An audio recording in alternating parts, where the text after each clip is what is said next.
आपने धीरे धीरे करके लोड बढ़ाया और वायर का एक्सटेंशन धीरे धीरे बढ़ता चला गया।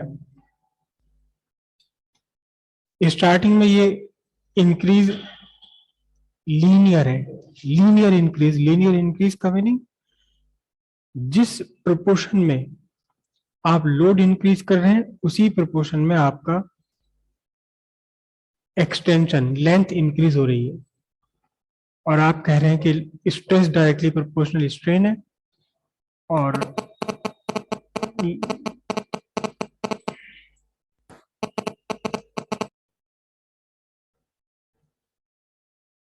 और जब आपने लोड रिमूव किया, अनलोड किया पूरा वायर को, तो वायर की जो भी लेंथ एक्सटेंड हुई थी वो सारी की सारी वापस खत्म हो गई। वायर ने अपने ओरिजिनल लेंथ को रीगेन कर लिया, रीगेन। तो आपने कहा कि यहां तक 8 kilogram of load and 4 mm of extension तक के लिए आपका वायर कहाँ है, विद इन इलास्टिक लिमिट है। और इसे जब आपने ग्राफ पर ड्रॉ किया तो आपको O से A तक मिली एक स्ट्रेट लाइन। हालांकि ये मुझसे स्ट्रेट नहीं बनी है, लेकिन ये स्ट्रेट लाइन है।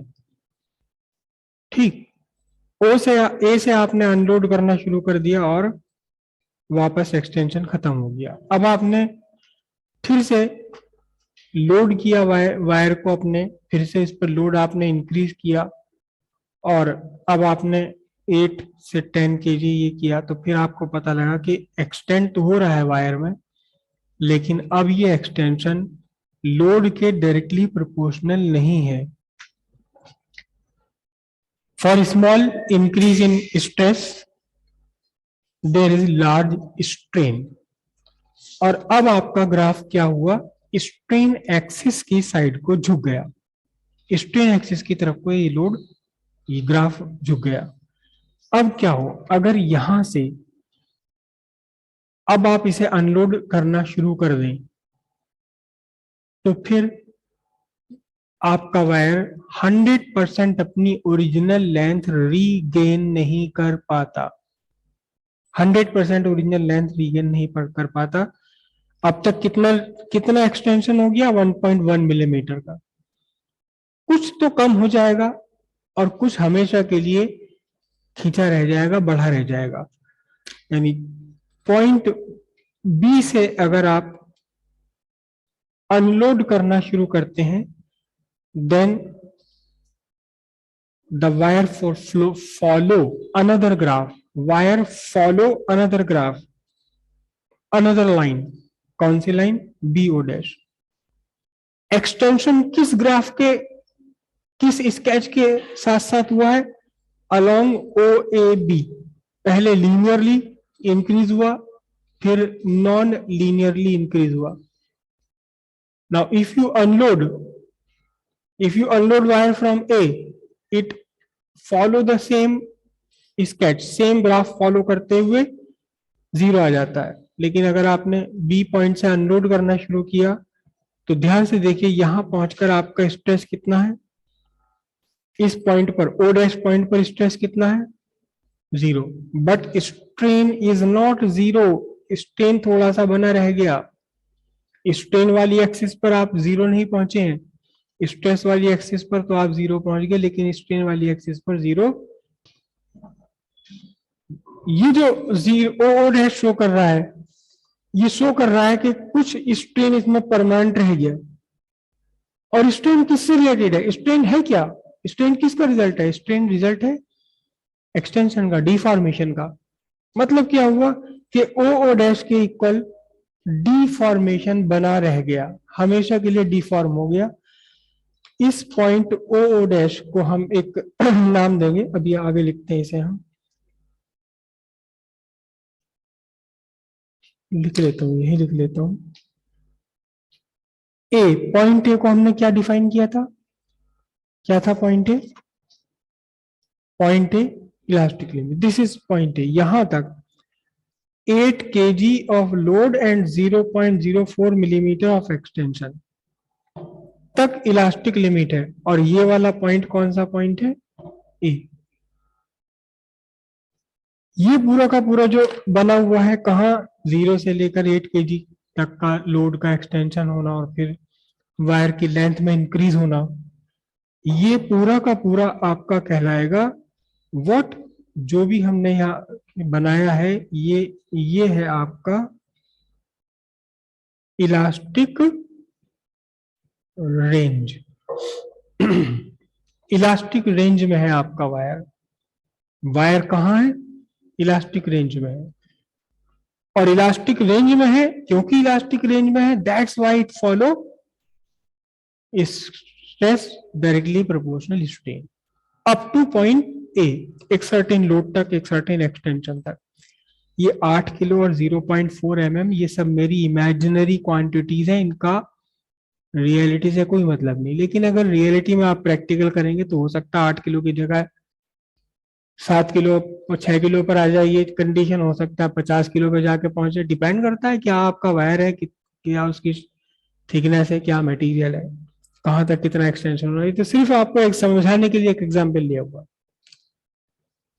पॉइंट ए के बियॉन्ड जब आपने लोड इंक्रीज किया है तो फिर क्या पहुंचा, फिर ये एक्सटेंशन ज्यादा है in comparison to stress, increase in stress से ज्यादा है इंक्रीज इन स्ट्रेन। तो हम इसे बोलेंगे यह। अच्छा एक बात और देखें कि ए पॉइंट से आपने अनलोड किया, सेम ग्राफ को फॉलो करते हुए एक्सटेंशन 0 हो गया, स्ट्रेन 0 हो गया। लेकिन आपने बी पॉइंट से अनलोड किया तो कुछ तो वायर, देखो ध्यान से देखना कि पॉइंट बी पर कितना स्ट्रेन आ चुका था। पॉइंट बी पर पहुंचते पहुंचते ये स्ट्रेन आ चुका था। जब आपने अनलोड करना शुरू किया तो ये स्ट्रेन घटते घटते इधर से आप घटाते गए, क्या इधर से स्ट्रेस घटा देंगे, इधर से ये स्ट्रेन घटता गया घटता गया घटता गया घटता गया। और एक कंडीशन है कि ऐसी है कि स्ट्रेस तो आपका 0 हो गया, मतलब लोड आपने हटा दिया सारा, 0 लोड है। लेकिन अब भी स्ट्रेन 0 नहीं हुआ, स्ट्रेन रह गया। तो यहां ओ ए से बी तक, ए से बी तक का जो रेंज है, ए से बी तक की रेंज यानी कि कहां से 10 किलो से लेकर, बल्कि 8 किलो से लेकर 14 किलो तक की रेंज जो मेरे एग्जाम्पल में चल रही है, इसमें आपका वायर इलास्टिक नेचर भी शो कर रहा है। इलास्टिक नेचर क्यों शो कर रहा है, कोई रीजन बता पाएगा, बोलो? तो यहां से यहां तक इसमें इलास्टिक रेंज, इलास्टिक प्रॉपर्टी है क्योंकि कुछ तो रीगेन कर लिया ना इसने, कुछ तो वापस ले ली अपनी लेंथ, कुछ तो एक्सटेंशन खत्म हुआ है। लेकिन 100% तो नहीं हुआ ना। तो यहां ओ से ए तक का जो रीजन है, इस रीजन में कुछ नेचर इलास्टिक है, कुछ नेचर प्लास्टिक है। प्लास्टिक बोलते हैं उसे, इलास्टिक का उल्टा प्लास्टिक। तो ए से लेकर बी तक की जो रेंज है, ये हमने कहा यहां आ गया आपका बी पॉइंट। तो इस बी पॉइंट में क्या है, इस ए से लेकर बी तक की रेंज में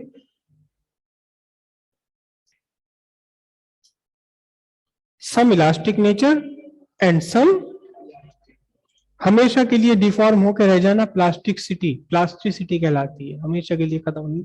या इसे इन इलास्टिक नेचर भी कह सकते हैं आप। कुछ इलास्टिक नेचर है और कुछ इन इलास्टिक नेचर है। ठीक है। अगर आपने फर्दर लोड बढ़ा दिया, इस बी पॉइंट से भी ऊपर आपने फर्दर लोड आपने इंक्रीज कर दिया, तो अब इस वायर का क्या होना, एक नॉर्मल लैंग्वेज में इस वायर की ऐसी तैसी होकर रह जानी बस। ये चिल्लाने लगेगा, ओ बस कर, मर जाऊंगा, टूट जाऊंगा, रहने दे और मत बढ़ा। लेकिन आप कह रहे हैं कि नहीं मैं तो बढ़ाऊंगा। आपने और 2 किलो लोड बढ़ा दिया, पता चला इस बार 0.5 mm का एकदम से एक्सटेंशन हो गया, 1.6 mm पहुंच गया। आपने कहा, आपने 2 किलो और बढ़ा दिया, अब इसके ऊपर 18 किलो रख दिया, इसके कंधे के ऊपर 18 किलो रख दिया कि जा कहाँ जाएगा, 18 kg कर दिया आपने। पता चला एकदम से 2.2 या 2.4 2.5 इतने में हो गया। कितना इंक्रीज हो गया? जबरदस्त इंक्रीज हो गया, भयंकर इंक्रीज हो गया। कितना करा मैंने इंक्रीज को? 0.8 इंक्रीज हो गया। आपने कहा अभी तो और, अभी तो जान बाकी है, आज तो जान लेके रहूंगा पूरी। 20 kg कर दिया आपने। अब वायर अड़ गया 2.6 mm। कितना इंक्रीज हुआ? मतलब कोई रूल नहीं है, कभी ज्यादा इंक्रीज हो रहा, कभी कम इंक्रीज हो रहा, कोई लॉ फॉलो नहीं हो रहा, कोई प्रोपोर्शनलिटी नहीं है, कुछ भी नहीं है। तो इसके आगे जो पॉइंट आपका आएगा ग्राफ, वो आएगा बड़ा अजीब सा, एड़ा मेड़ा सा। कभी ज्यादा इंक्रीज होगा, कभी कम इंक्रीज होगा। हो तो रहा है इंक्रीज। ठीक है जी। कहां तक? पॉइंट सी तक। यहां हम पॉइंट सी पर पहुंच गए। ये पॉइंट आपका सी आ गया। अब ये जो पॉइंट बी के आगे, पॉइंट बी के आगे जो आपने लोड इंक्रीज किया है, तो यहां इस इंक्रीज में कोई लॉ तो फॉलो हो नहीं रहा। साथ ही साथ जो इलास्टिक करेक्टर्स हैं वो खत्म होते जा रहे हैं और प्लास्टिक करेक्टर बढ़ते चले जा रहे हैं। यहां से अगर आप अनलोड करोगे तो बहुत सारा बढ़ा हुआ रह जाएगा, बहुत सारा वायर्स बढ़ जाएगा। परमानेंटली बढ़ा जा रहा है, परमानेंटली बढ़ा जा रहा है, परमानेंटली नई नई लेंथ आपको मिल रही है, नई लेंथ आपको मिल रही है परमानेंटली, हमेशा के लिए। और कहीं से कुछ मिलना क्या कहलाता है? कहीं से कुछ मिलना क्या कहलाता है? आपको अपने खेत से फसल मिली है, तो उस फसल को क्या बोलते हैं? क्या हुआ? ईल्ड। YIELD, yield. आपके खेत में ईल्ड किया है। क्या ईल्ड किया? गेहूं गन्ना ईल्ड किया। मिलना, कुछ नया मिलना, कहीं से मिल जाना, कहीं से मिल जाना। ऐसा नहीं कि फ्री में पड़ा हुआ मिल गया, मतलब कहीं आपने कुछ काम किया और उसमें से कुछ प्रोडक्टिविटी आपको मिली। आपने अपनी भैंस को वो खिलाया कुट्टी सुट्टी और उसने दूध दिया, तो ये ईल्ड है, उसका ईल्ड हुआ आपके लिए, है ना? तो सिंपल सी बात है, सिंपल सी बात है बिल्कुल। पॉइंट बी से आगे तो परमानेंटली लेंथ बढ़ती चली जा रही है, तो इस पॉइंट बी को आप क्या कहेंगे? इस पॉइंट बी को आप कहेंगे yield point. Yield point, correct. और ईल्ड पॉइंट के आगे, ईल्ड पॉइंट के आगे मेजरली कौन सा नेचर है? Plastic nature. यानी बी पॉइंट से आगे वाली जितनी भी लेंथ बढ़ेगी उसका वापस होना मुश्किल है, नहीं हो पाएगी वापस। ये इनइलास्टिक होगी। ठीक है। ए पॉइंट से बी पॉइंट के बीच में तो इलास्टिक नेचर भी था और इनइलास्टिक नेचर भी था, लेकिन बी पॉइंट के बियॉन्ड, बी पॉइंट के बियॉन्ड जितनी भी लेंथ इंक्रीज होगी उसका कुछ भी वापस नहीं रिस्टोर होगा, वापस रीगेन नहीं होगा, वो हमेशा के लिए रिटेन रह जाएगा। तो बी पॉइंट क्या हुआ? ईल्ड पॉइंट हो गया। कहां तक? सी पॉइंट तक। ठीक है। सी पॉइंट के बाद एक पॉइंट और मिला आपको, बिल्कुल ये सी पॉइंट है, ये वाला सी पॉइंट, और यहां ये डी पॉइंट, बहुत पास पास।